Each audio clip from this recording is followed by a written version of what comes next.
ప్రజాస్వామ్య బలోపేతానికి అత్యంత కీలకమైన ఓటర్ల జాబితా పారదర్శకతపై భారత ఎన్నికల సంఘం ప్రత్యేక దృష్టి సారించింది. ఓటర్ల ప్రత్యేక సమగ్ర సవరణ కార్యక్రమంలో భాగంగా చేపడుతున్న డిజిటలైజేషన్ ప్రక్రియను అత్యంత వేగవంతం చేయాలని కేంద్ర ఎన్నికల సంఘం డిప్యూటీ ఎన్నికల కమిషనర్ పవన్ కుమార్ శర్మ ఆదేశించారు.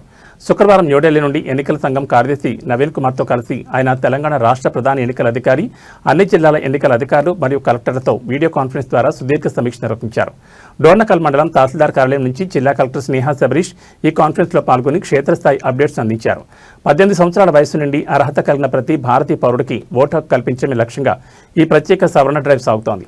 బూత్ స్థాయి అధికారులు ఇంటింటి సర్వేలు, పేర్ల నమోదు మరియు సవరణ ప్రక్రియలను ఎలాంటి తప్పులు లేకుండా ఖచ్చితత్వంతో నిర్వహించాలని డిప్యూటీ ఎలక్షన్ కమిషనర్ స్పష్టం చేశారు. మిగిలిన ఎన్యూమరేషన్ ఫారాల పంపిణీని వెంటనే పూర్తి చేసి ఈ నెల 24వ తేదీ నాటికి డిజిటలైజేషన్ ప్రక్రియను పూర్తి చేయాలని డెడ్లైన్ విధించారు.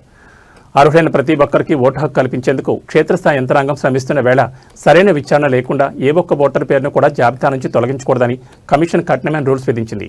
తుది జాబితా ప్రచురణ తర్వాత ఎవరైనా అసంతృప్తిగా ఉంటే జిల్లా మెజిస్ట్రేట్కు అప్పీల్ చేసుకునే అవకాశం ఉంటుందని తెలిపారు. అలాగే పోలింగ్ కేంద్రాల క్రమబద్ధీకరణలో భాగంగా ఏ ఒక్క కేంద్రంలోనూ 1200 మంది కంటే ఎక్కువ ఓటర్లు ఉండకుండా జాగ్రత్తలు తీసుకోవాలన్నారు. ప్రస్తుతం రాష్ట్ర వ్యాప్తంగా ఎన్యూమరేషన్ ఫారాల పంపిణీ 99.6% మరియు డిజిటలైజేషన్ ప్రక్రియ 21.94% పూర్తయిందని, మిగిలిన పనిని యుద్ధ ప్రాతిపదికన వేగవంతం చేస్తామని రాష్ట్ర ప్రధాన ఎన్నికల అధికారి సమీక్షలు వెల్లడించారు.